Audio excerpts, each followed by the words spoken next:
সকালে খাওয়া দাওয়া করে বেরিয়ে পড়েছে।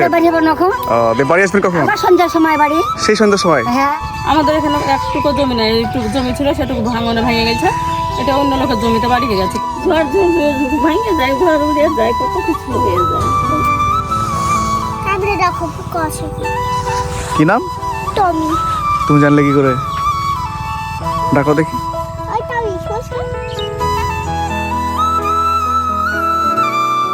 ভারত বাংলাদেশ সীমান্ত ঘেঁষা প্রায় 10টি মাত্র বাড়ি নিয়ে একটি গ্রাম, যার নাম চর পাথানপাড়া। যে গ্রামে নেই হাটবাজার, নেই স্বাস্থ্য পরিষেবা, এমনকি চলার পথ দুর্গম, মাটির রাস্তা, বর্ষায় চলাচল করা খুবই কঠিন। আমাদের গন্তব্যস্থল সেই চর পাথানপাড়া। এই রাস্তাটা দিয়ে যাবো আমরা। কেমন লাগলো ফাইসাল? রাস্তার অবস্থা কিন্তু অনেকটাই খারাপ। ও সেট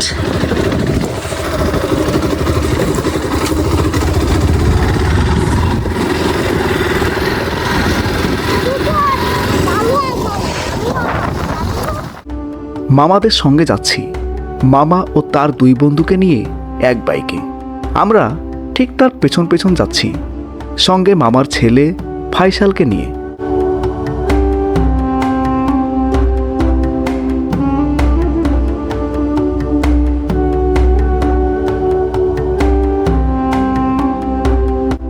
সড়কপথ তৈরি হয়নি, মাঠের মধ্যে মাটির রাস্তা। বাইকের পেছনে প্রচণ্ড ধুলো উঠছে। এখন শীতকাল, তাই রাস্তা দিয়ে চলা যাচ্ছে। বর্ষাকালে এই রাস্তা দিয়ে বাইক যাবে না।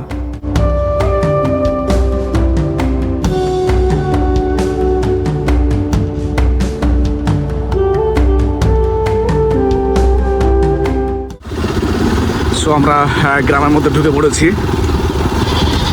তো এই হচ্ছে সেই চরের গ্রাম। তো আমরা আরো ভিতরের দিকে যাব।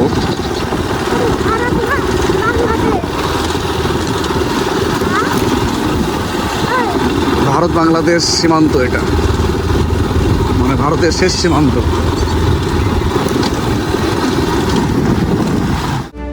কাতলামারি গ্রাম ছেড়ে প্রায় 3 কিলোমিটার এই মাটির রাস্তা অতিক্রম করে পৌঁছে গেলাম এই ছোট্ট গ্রামে। এই গ্রামের মানুষের দুঃখের কথা কেউ শুনতেও আসে না।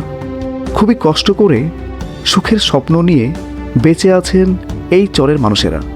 আজকে সেই সব মানুষের সুখ দুঃখের কথাগুলো শুনব। সো দর্শক বন্ধুরা, আমি চর পাথানপাড়াতে আসলাম। চর পাথানপাড়াতে এসে এই গ্রামীণ জীবনযাপনগুলো তুলে ধরার চেষ্টা করছি। তো সঙ্গে থাকুন, এখানকার মানুষজনের সঙ্গে কথা বলে নেব। তো এখানকার মানুষগুলো কিন্তু অনেকটা অসহায় জীবনযাপন পার করছেন। তো দেখুন, এই চর পাথানপাড়ায় অনেকগুলো ঘর দেখতে পাচ্ছি। তার মধ্যে এই ঘরের সেই কি এক অবস্থা দেখুন। এখানে কোনো ভালো মতো বেড নেই।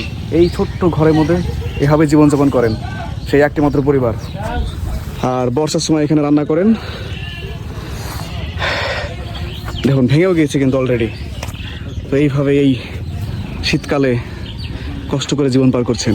তাহলে ঝড় বৃষ্টির সময় কি হবে আপনারা বুঝতেই পারছেন। আপনাদের পরিবারের সদস্য কজন? সদস্য 4 জন। আপনার ছেলে কি করে? ছেলে গরু টরু দুটো হয়তো পুষে, ওই করে চলে। মাঠের হয়তো তাহলে কন্টাক্ট গেলে একটু আবাদ পানি করে। হ্যাঁ হ্যাঁ, এইসব। তাছাড়া এখানে কোনো ব্যবসা বাণিজ্য চলে না। তাহলে এখানকার হচ্ছে আপনাদের ওই পশুপালন আর কৃষি আবাদ। হ্যাঁ। আপনাদের এখানে জমি কতটুকু আছে? আমাদের এখানে একটুকু জমি নেই, এইটুকু জমি ছিল সেটুকু ভাঙনে ভেঙে গেছে। এটা অন্য লোকের জমিতে বাড়ি গেছে, কন্ট্রাক্ট দিতে হয়। এভাবে জীবন যাপন আমাদের। চরের জীবন কিন্তু অনেকটা কষ্টকর। অনেকটা কষ্ট, কারেন্ট নাই। ও এখন এখানে ইলেকট্রিক আসেনি? না। মামার এক বন্ধুর হাত দিয়ে সামান্য উপহারটুকু তুলে দিলেন এই অসহায় পরিবারের 2 মহিলার হাতে। কিছুই নাই, এই ঘরে কি থাকা একবারই অসম্ভব। তাহলে ঝড়ের সময় তো আপনাদের বিশালই অসুবিধা হয়, ভেঙে আবার গরু বছর ওপর পড়ে, আবার তুলে আবার ঠিক করেন। হ্যাঁ। সরকার থেকে কোনো ঘরটারে কোনো কিছু বলেনি?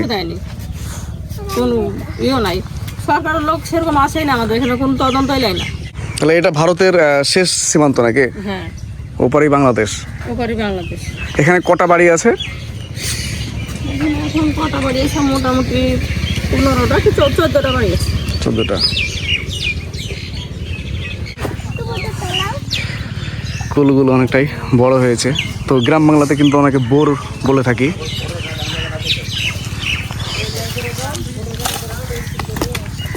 যাও গোড়াও যাও। আমি করে গেছি কুয়াশাওয়ালা। এই গ্রামের মানুষ বেশ আন্তরিক, ফাইসালকে কুল পেড়ে দিচ্ছে। এই গ্রামের বেশিরভাগ বাড়ির ভিটেমাটি নিজেদের নয়, অন্যের মাটিতে ঘর বানিয়ে খাজনা দিয়ে বাস করতে হয়। এই গ্রামের মানুষদের প্রধান জীবিকা হলো কৃষি আবাদ ও পশুপালন। তবে যাদের নিজের কৃষিজমি নেই তাদের এই পশুপালনের উপর নির্ভর করতে হয়। তো ঝড় বৃষ্টির মধ্যে কিন্তু এইভাবেই কষ্ট করে জীবনযাপন করতে হয় এই চরের মানুষদের। দেখুন এই রকমই সেই ঘর, এখানে কোনো পাকা বাড়ি নেই, এইভাবেই খড়ের ছাউনি দেওয়া, কারো আবার টিনতলা আছে। আমার পেছনে দেখা যাচ্ছে মৌচাক, পরপর দুটো ডালেই কিন্তু সেই বড় বড় মৌচাক হয়েছে। জুম করে দেখাচ্ছি।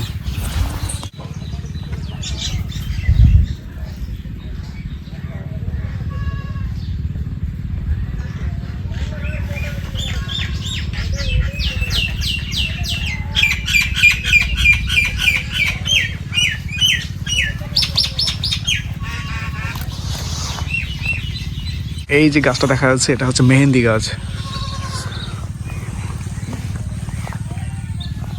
এটা হচ্ছে মেহেন্দি গাছ। মেহেন্দি গাছের এইভাবে ফল হয়, পাতাগুলো বেটে হাতে দেয়। কই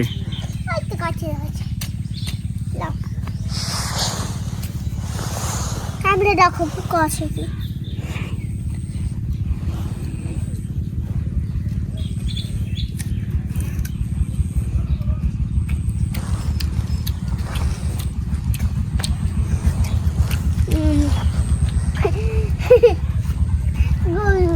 হুম,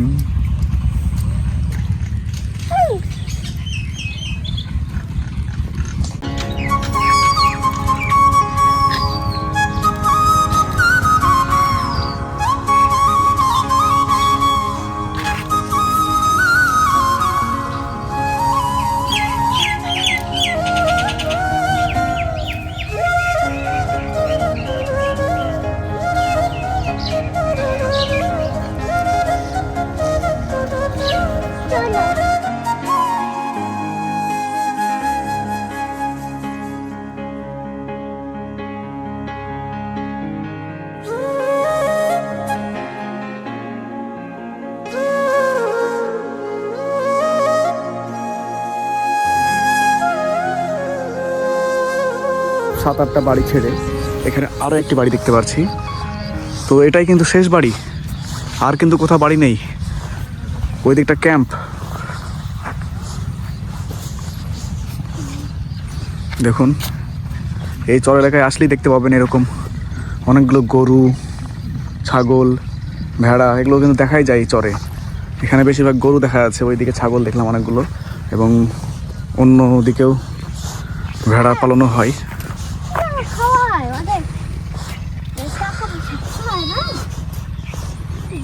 ছাগল সব পশুপালন করার জন্য এইভাবেই রাখেন। তো এটাই কিন্তু শেষ বাড়ি, আর বাড়ি নেই।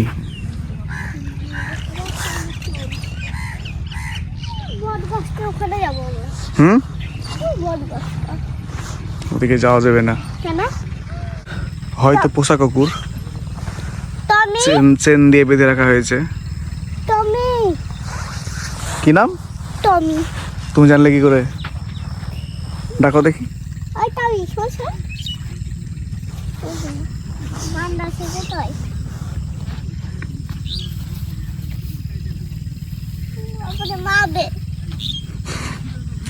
বিস্কিট নিয়ে আসুনি কেন? বিস্কিট নিয়ে আসুনি কেন?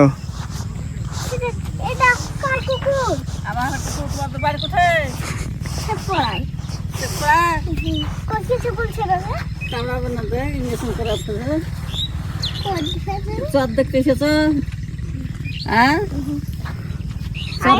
আপনি ডাকেন দিদি রাজকুমার বুঝি ও রাজকুমার বলে মানে উত্তর দিবে।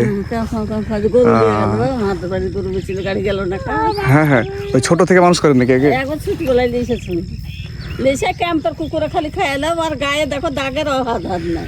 ও ওই বেশেফদের কুকুর আছে আলাদা। ও কত কুকুর হ্যাঁ লেখেন না লেসে কি করবো বাংলাদেশ আরো দূরে নাকি? ওই যে বাংলাদেশ গুলো দেখাচ্ছে। ও, মানে এটা একদম শেষ জায়গা।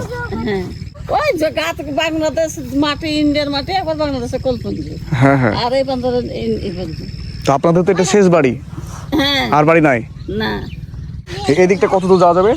ওই পিলার দর্শন লেখেন না হ্যাঁ, খাইলবে কামড়ে আপনাদের এখানে থাকতে অসুবিধা হয় না? সব আগে তো খুব অসুবিধা, দোকান নাই বাকান নাই ডাক্তার নাই কবিরাজ নাই কোনো দুনিয়ার ফল মূল বাজার হলে কি আছে এখানে চোয়ারা উপর থেকে আনলে গা অসুবিধা বা হয় না। এখন তো শুকনোর সময় তো হয়, বর্ষার সময় আরো হয়। হুম হুম, একটা মানুষ একটা হোটেলে এখন বিস্কুট আনলো একটা সার আনলো কি সুডা আনলো কি কোনো ফল তরকারি এলে কিছুই নাই, মাটি ছাড়া কিছু নাই, কোনো একটা ফলের গাছও নাই, কিছু নাই। হ্যাঁ হ্যাঁ, এখানে আপনাদের কতটুকু জমি আছে? তা 40 বিঘা হবে। 40 বিঘা? আছে বাপরে, আর মুসলিম লেখেন করা আছে না তো মনে ভাগা জোগা দিয়ে 50 দিবে 50 মানুষ দিয়ে। এই রাজকুমার তাহলে এইভাবে থাকে? হ্যাঁ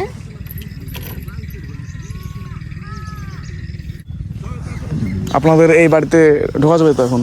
ঢুকবে না এখানে ওটা একটা এটা কিসের? এটা ব্যাটারি সোলার চলা এখন চলে? মোটর চলে, মোটরটা লস করে ও এখন নষ্ট হয়ে গেছে। উঠবো উঠো না, পড়ে যাবা।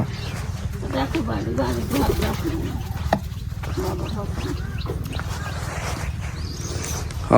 গাছে তো অনেক কুমড়ো হয়েছে। হ্যাঁ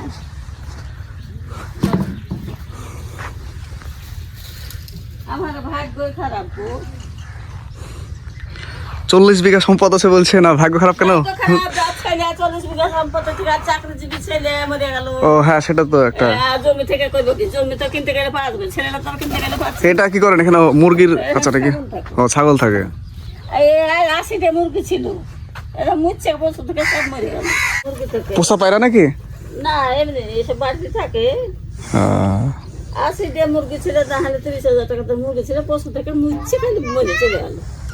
হুম হুম, এই ফলটা কি ফল বলছে? এটা 2 মেয়ে। কি হয় এটাতে? রান্ধে খায়। রান্না করে খাওয়া যায়? হ্যাঁ এই ঝড়ের সময় কি করে? ঝড় ভাঙে যায়, ঘর উড়ে যায়, কত কিছু হয়ে যায়, ক্ষয়ক্ষতি হয়।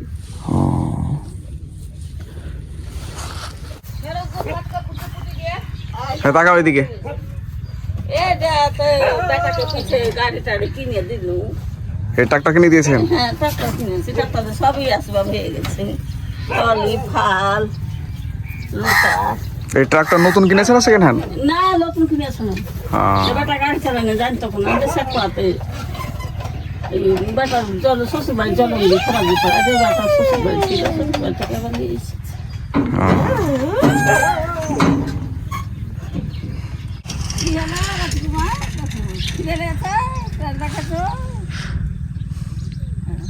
খিদে লেগেছে, খাবে?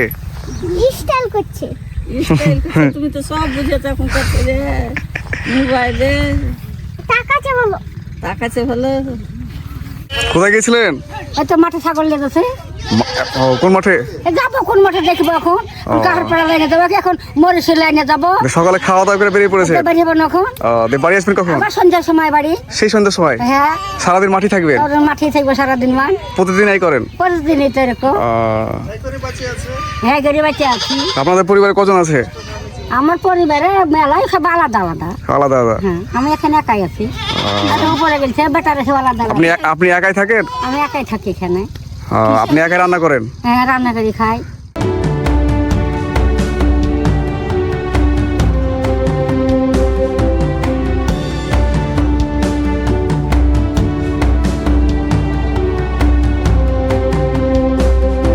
সো ওই দূরেই দেখা যাচ্ছে বিএসএফদের ঘাঁটি। তো আমরা কিন্তু বিএসএফ ঘাঁটি পার হয়েই ভিতরের দিকে চলে গিয়েছিলাম, একদম ভিতরের সেই গ্রামগুলো তুলে ধরলাম। তো দেখা যাচ্ছে যে ওপরটাই বিএসএফরা উঠে লক্ষ্য করেন, তো ওটা বাঁশ দিয়ে তৈরি করেছে সেই ওয়াচ টাওয়ার। তো তো এখানে কিন্তু ক্যামেরা বসানো আছে। চারিদিকেই মাঠ ভর্তি সবুজের ক্ষেত। তো সেই চর বাতানপাড়া থেকে বাড়ির দিকে রওনা দিচ্ছি। আর এই জায়গাটা তো যাওয়ার পথে আপনাদের দেখালাম।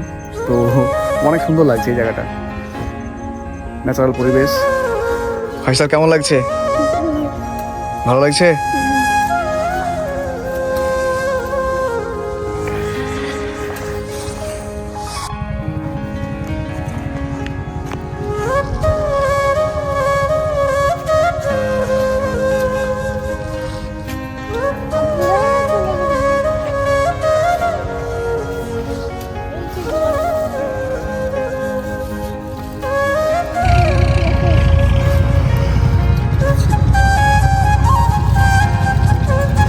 কি কি আছে দেখান দেখি।